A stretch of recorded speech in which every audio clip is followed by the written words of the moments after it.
Welcome to Meet the Missouri Horse Professional. I'm your host, Jennifer Hurt of JR's Equine Spa and Retreat, and I'm interviewing Missouri horse professionals in your area.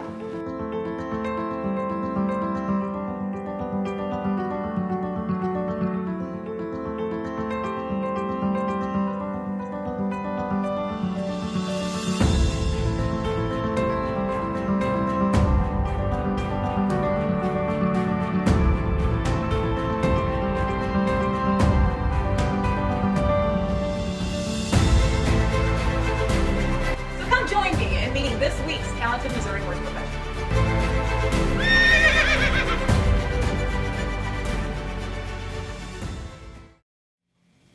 Hi guys, welcome to another episode of Meet the Missouri Horse Professional. I'm your host, Jennifer of JR's Equine Performance and Wellness.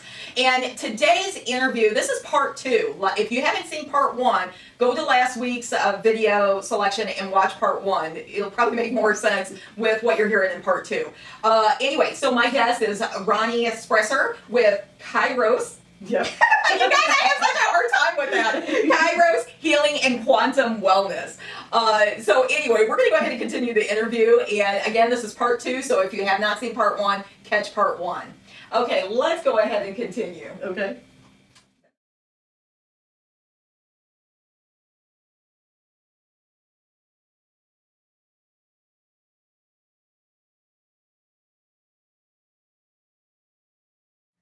So when their radial artery is blocked, Yeah. that's a bad thing. They're not getting circulation into their hooves, Yeah. and that can be a really bad thing. I actually have worked with contracted heels and navicular. Mm. We do have a protocol for navicular. Oh, really? Yes. I was actually at a rodeo one time, and this is going back to the light therapy. Yeah. And I did a demonstration in front of over 200 cowboys, ropers. Oh, gotcha. And I did it on a stallion that was having some issues. I was working with a trader, and I was showing him that when a horse doesn't want to do something, there's Yeah. pain. And so this horse, I worked on it for 2 weeks, and I brought him back to the next roping, Yeah. and I demonstrated it. And this horse, before I brought him back, I kept getting something on the governing vessel. Well, the governing vessel goes from here, up the spine, down the spine, to the coccyx. And I'm like, what is going on? This is the only thing that I could not get to correct. And I'm like, okay, I lift his lip. His cap did not come out, so his tooth was coming out through his gum this way. Oh, dang. Right here. Ow. So it was causing pain. Yeah. So he had the equine dentist come out, pulled that tooth. Perfect. By the time I took him back into that roping. And in that second one, a horse come out of the box and popped its, you heard the pop through the whole place. And everybody starts yelling, where's that voodoo lady? Where is she? That's me. That's me. The voodoo lady. I wear that name proudly. Okay? And so I went down and they let me work on this horse because I have a protocol for shock. Yeah. And there was an old cowboy out there, and he's like, don't you let her touch that horse. Don't you let her touch that horse. And I was like, and I just ignored him. Yeah. You know, I ignored him. They butte the horse.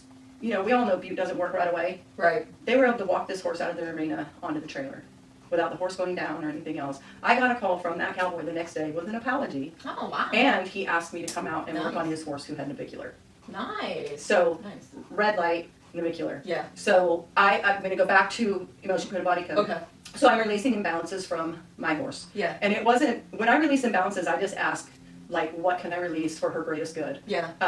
And it took me straight to that radial artery. And Really? her radial artery was imbalanced. Yes. And it was showing in her coffin bone, on the AO scan, Yeah. that it was inflamed.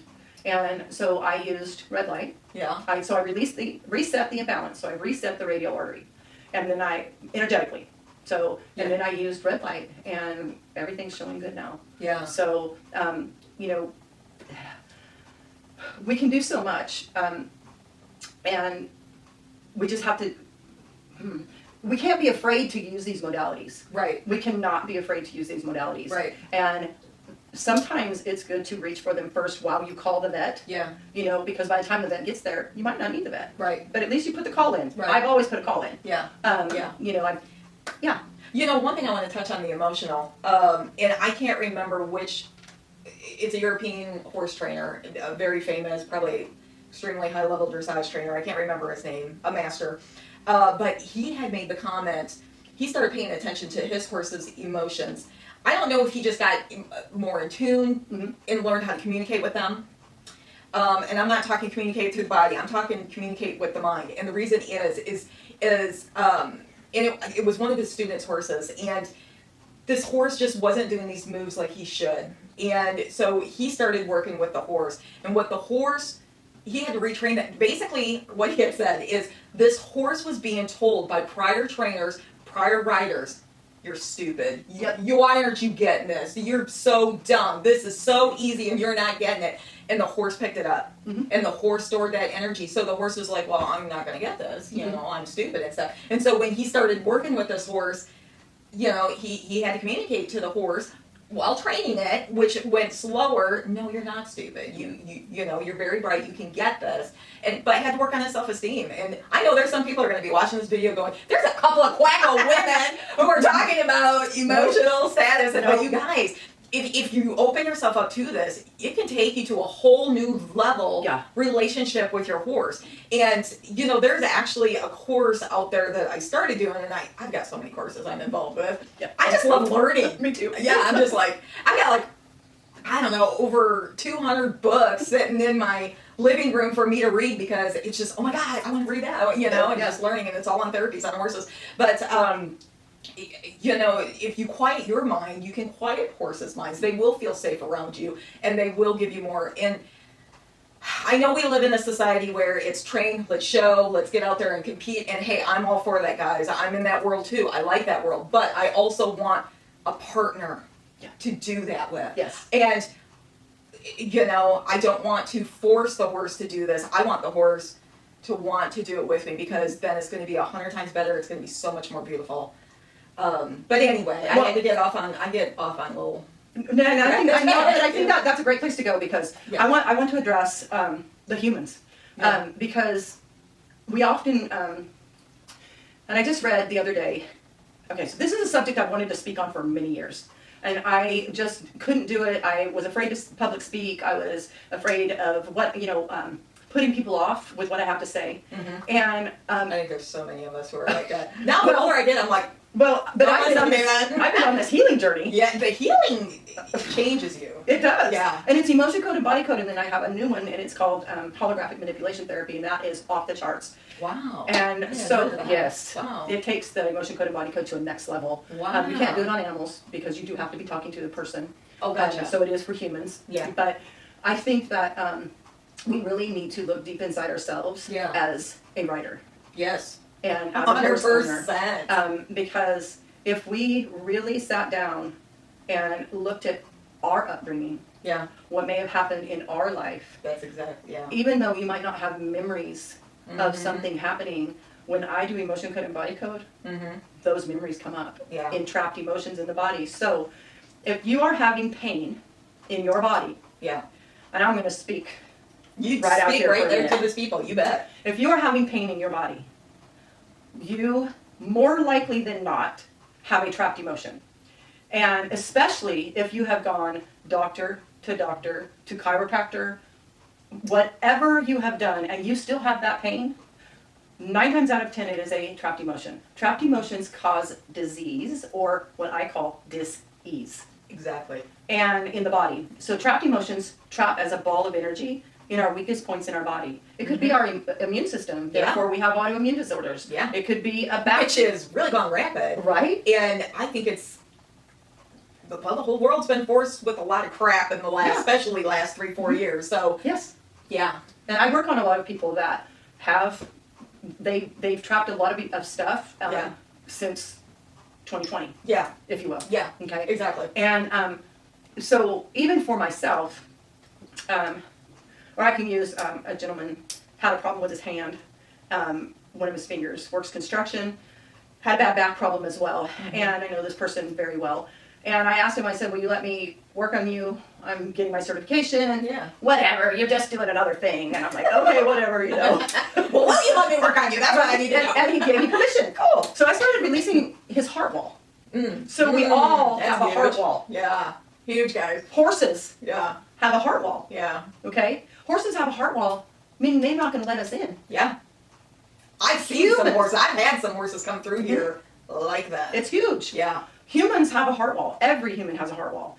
How big it is, how bad it is, it's different for everyone. Yeah. And when we release that heart wall, people find their passion. Yes. People start sleeping better. Yeah. People start, they're not edgy Yeah. I'm working with a client right now, and she was very harsh in her words. And after 2 sessions, she calls me, and I'm like, okay, this is not the same person. And I said to her, and I said, your voice has softened, Yeah. And she does another discipline, and she's like, I had the most amazing run this weekend. Wow. And so it can change the way if you're a barrel racer, if you're a roper, if you're a, whatever, and, might not be your horse, don't blame your horse. Don't always blame the horse. And that's what I started to say. I Yeah. heard some science the other day that 80% of things that are blamed as behavior problems in a horse are actually pain Yeah. in a horse. Yeah. And 23 years of doing this light therapy, Yeah. that is exactly what I see. Yeah. And go back to that trader real quick. Yeah. He had a horse that wouldn't go in the box, a roping horse. Yeah. And he comes over to me and he's on top of the horse and he says, do you believe that this horse has pain and that's why he won't go in the box? Race horses, if they will not go into the start gate, Yeah. they have pain and they know that when they take off, that pain is going to be huge. Yeah. And I said, yes. And he said to me, you really believe that? I said, 100%. Yeah. I said, take a saddle off. Stand right there. I challenged this guy Yeah. because he asked. Yeah. I said, take a saddle off. I said, but when I do this assessment, you have to promise me that you will not touch this horse for 2 weeks. Yeah. This horse is mine for 2 weeks. Yeah. He agreed. Took the saddle off right there. Do the assessment. This horse had pain everywhere in its body. And horses work opposite. So if they have a problem in the left front, there's a problem in the right hind. Yeah. Especially roping horses. Yeah. This horse had so much in its shoulders. It was unbelievable. And he looked at me and I said, this is why this horse will not go in the box. Yeah. I said, 2 weeks. You don't touch him. Yeah. I get him. Yeah. He agreed. I came out every other day, worked on this horse. He took that horse walked right into the box and bolted out just like he was supposed to do. Sometimes. And so Just need sometimes, them. it is just pain. It's just pain. And I'm going to say, I would have to say probably 10% is emotional Yeah. in a horse. Yeah. And then I'm going to put 5 to 10% on top of that as being the rider. Oh yeah. I'd almost put more for a rider to be honest, because But like I said earlier, I don't, there's going to be a lot of eyebrows raised Yeah. to that. yeah. But I've seen it because of what I do. Yeah. I've already seen it. Yeah. I've seen changing the rider. Well, I guess I should say this. I believe a lot of the horses' pain, 80% of them behavior being pain, a lot of that comes from the rider. And this is why I say, guys, is because we all know saddle fit's important. Well, guess what? I'm going to be touching on, hopefully later this year, bridle fit. Oh, these Yeah. bridles are hitting nerves like you guys don't even know. And when you hit the TMJ nerves, that affects the whole of the body. The whole body. Down to the hooves. But anyway, that's another story. But, even like you were talking, if we have trapped emotions in our body, then the way we carry ourselves. We all know when we get mad or stressed or whatever, a lot of times we round our backs and we're just like this. So we're not sitting straight. Correct. So then we're on a horse and we're feeling those emotions like this. We're not going to be sitting correctly in that saddle. So then the horse has got to compensate for us. So, I mean, it's just, I give riders a lot more. And I am one of the hardest people on myself. Like when I get onto a horse, I am constantly checkpoint, checkpoint, checkpoint. Right, Yeah. yeah. And then I'm telling everybody around me, look at me, look at me, look at me, and tell me what I'm doing wrong because I don't want my horse sore. And when I found out about saddle fit, oh my goodness, I got rid of a couple saddles last year that I absolutely love because they did not fit my short back Arabian. And so you guys, and I'm not saying everybody needs to do this, but this is what I did, and there was a lot of reasons why I did it. I bought a $6,000 saddle. Yep. Custom, removable panels, because I know that working a horse, their body's going to change, the muscling's going to change. Your one saddle isn't going to fit the horse. Let's say you're riding 3 times a week in a month, it might not fit that horse because that horse is developing different muscles. So mine actually removes the panels. That's awesome. Yeah, so it can go narrow horse, wide horse, extra wide horse. And then I can, what's the word I'm looking at? Oh my God, my mind just went blank. But the padding in the panels I can change. But I can use it on any horse then because, it'll fit any horse now. But the biggest reason why I got that saddle, the biggest reason, most saddles are designed for a man, their pelvis. And their pelvis is different than a woman's.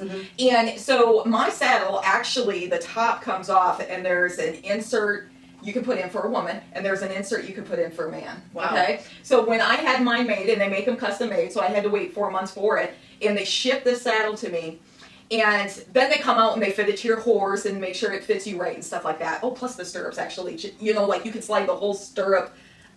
Like yeah. Oh Yeah. yeah. It's amazing. You know, so I can change it to whoever rides it. Yeah. So like if Ron wants to ride it, I put that male insert in. If I want to ride it, put the female, move the leg deals, you know, whatever. I love It's that. so cool. Yeah. But so when they shipped it to me, and then the saddle fitters come out, and I said, can you check to see if that's the male insert in it or the female one?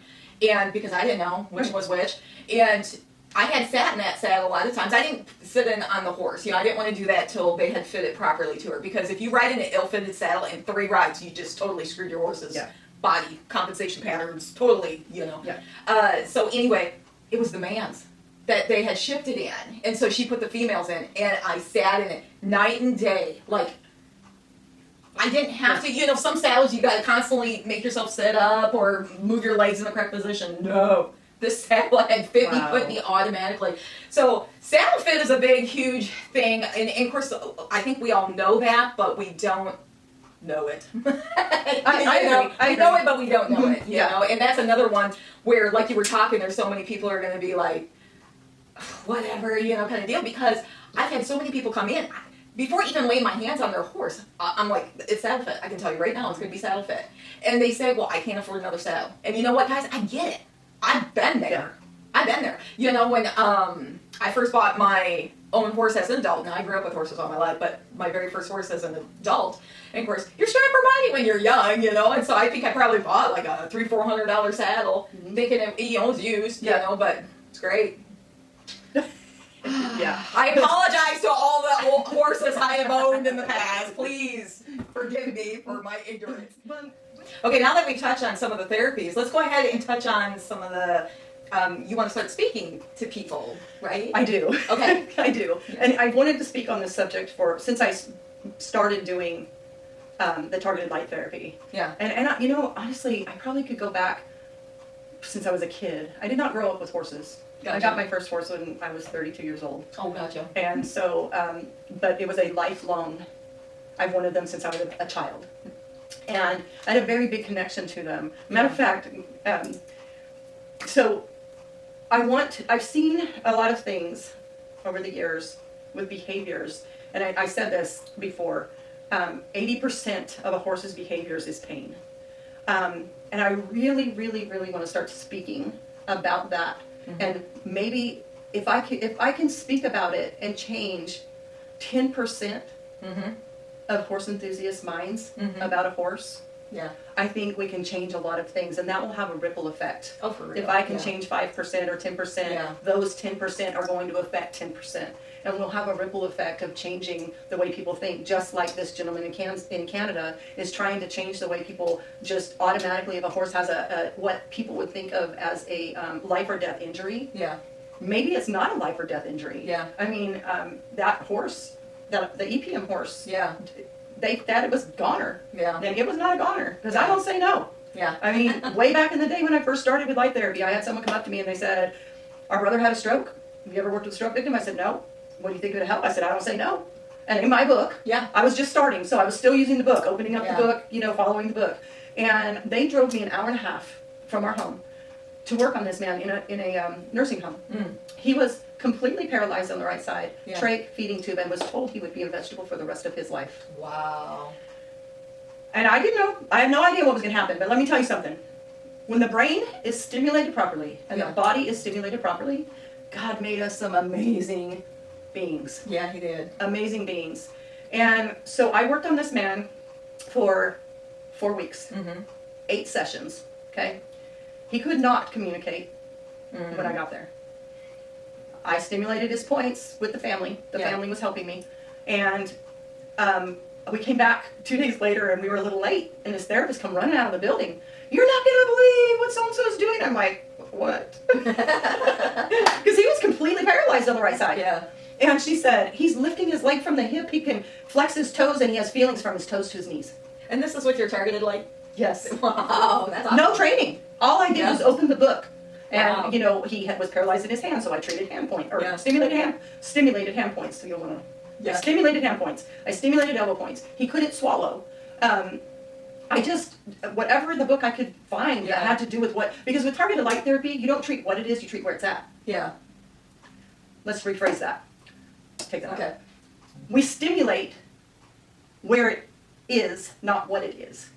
Okay? We stimulate the points to where it is, not what it is. Okay? And so I just kept working on him. Week 3, we go in. They still have not tested this man to see if he could swallow. But yeah, he had started talking to us with a trach. Wow. I pushed the family. And I said, you need to push for them to do the swallow test. Yeah. And so they did. And when they got in there, his body had healed over the trach. Wow. His body had healed over the trach. He was talking to us. Wow. In 4 weeks, Yeah, that's amazing. he walked out of that nursing home and went to lunch with us. That's amazing. Mhm. That's a great story. Yeah. Well, guys, I know that we have thrown a lot of information at you, so we're going to try to get this closer to being wrapped up. So this is part of the segment where I kind of have you turn it around and ask me a question about JRZ Equine Performance and Wellness. Well, I want to know what you're doing now because I know there's been a little change. There has been some changes. Not a little change, a big change. Big And I change. really would love to hear what was the catalyst for the switch. Yeah. Yeah. So I think, when we first opened the doors and we were going to do the rehab, I was thinking there was going to be a lot more of a demand for it than what there actually was. And I'm not saying that there isn't a bigger demand for it, but I'm thinking that people are just rather have the therapies come to them. Mhm. Where all of our therapies are here. I do have therapies I can take to people, but I'm so busy, and actually when it kind of changed after so many months that we'd rather have people board and do their own therapies. And so when we decided to kind of change things around here, we're still offering that. People can still rent a stall, rent what therapies they want, and we show them what to do. Therefore, they cut out the therapist fee. So it's a lot cheaper for them. For instance, a PMF session. Right. A lot of people charge probably, I don't know, $85 or something. To, $85 to for one. $150? Yeah. Mhm. Well, you can come and, I don't have my price sheet in front of me, but it equals out to where if you do 2 sessions here, it pays, what we charge for a monthly fee is like getting 2 sessions. And now what that monthly fee is, we show you how to work the equipment, put it on your horse and all of that, so that's. Oh, I love that. Yeah. So it cuts a lot expense, Mhm. so we're still helping the horse, but the owner's doing it. We don't seem to have a lot of times because we just have so much thrown at us, so that way horses are still getting help with the great therapies that we offer. But what we're kind of looking more into is, as you people know, is we've been building for like 7 years straight, and we're still building, and we're tired. Yeah. I still technically have my full-time job as a paralegal because we have to help pay for this, and Ron actually technically has 2 other businesses that he runs. Wow. He's got a welding company and electric company. So technically we have 3 businesses and then me working full time. So it's really hard for us to manage everything, and so we're getting older and we're getting more tired, and we're like, we need to do what we want to do in life. Enjoy the horses the way we wanted to. Yeah. Which was in the working Western division, so the cutting, grading, ranch riding. So we brought in 6 more loads of footing and stuff, and so we're gonna look into getting more activities out here that are involved in that, as well as cowboy dressage. You guys, I'm really going to start pushing the cowboy dressage here in the future because people, yes, they look just like how you just look, cowboy dressage, and they think, okay, it must be Western dressage, and no. So cowboy dressage is actually way different than Western dressage. Cowboy dressage actually is a lot like ranch riding. It's very popular in California, like really huge, and it's slowly making its way this way. And so I think we're going to kind of be one of the first facilities in Missouri to really push it. I've got a boarder who is going in December to become a judge. And so she lines all the events up. So we've actually got a cowboy dressage clinic going on October and then in May. So a 2-day in October and a 3-day in May. And it's just going to be, we're going to put a cowboy dressage court outside, and of course then we'll be able to have one inside. Oh, I'm just so excited about that. You want to talk about having a partnership with a horse. It's just, so I try to, when people hear dressage, it's like, I don't want you guys to get confused because people think Western dressage, and it's totally different because a lot of the cowboys around here, dressage, and it's like, no, you would love this. You would actually really, really enjoy this. In fact, it would critique you even more because you have to be so precise on those moves. It's just amazing. I could go on and on about that. Sounds pretty awesome. It is. Yeah. It's really awesome. So in deciding to change the name, when we originally chose JR's Equine Spa and Retreat, obviously when you have therapies and you're not a licensed vet, you have to be very careful. Yeah. And so we chose spa because that's the therapies were all non-invasive and more to help you your wellness. So we chose spa, JR's Equine Spa. And retreat. The reason why we done the retreat is because we were actually going to put a couple cabins on our property. And that way people could haul in, stay in the cabin while they were using the therapies. Right. Now you guys, we're still going to put the cabins in. Just might not be for another year or two. So we are still going to have that. But the reason why we went ahead and changed our names to JR's Equine Performance and Wellness is because we do want to focus more on the performance, but we also have the wellness equipment. So we just kind of took what we were doing and just kind of made it, tunneled it in, on that. So that's why we actually went ahead and changed all that. I love that. Yeah. I love that. And the wellness does focus on the performance. It does. Yeah. So, Yeah, and that's just go hand in hand. I think when people were here in spa and they were here in therapies, you still get some people who are like, oh, I can just take them to the bed and give them the butte and it's good to go, kind of deal. And so wellness, I think, is a little bit more accepted. Mm-hmm. Massage has gotten a lot more accepted in the last few years, where I'd say probably, and I could be wrong on this, but I would think like 10 years ago people would have been like, massage? My horse don't need a massage. And now I think people, especially performance horses, especially like the reiners and cutters and stuff, are seeing, it might not hurt to give my horse just kind of a quick, certain strokes and different things to help move. Yes. Lymphatic acid and stuff like that to help them perform a little bit better. And a lot of the therapies we offer are great for warming up and cooling down and stuff like that. Right. So all apart. Anyway, I'll shut up on. So anyway, I'm going to wrap this up because I could talk all day long. I think both of us could. So we'll just wrap this up now. Anyway, I really want to thank you for coming in and interviewing with us. Thank you for having me. I appreciate that. This has been really great. Thank you. Well, see you guys next time.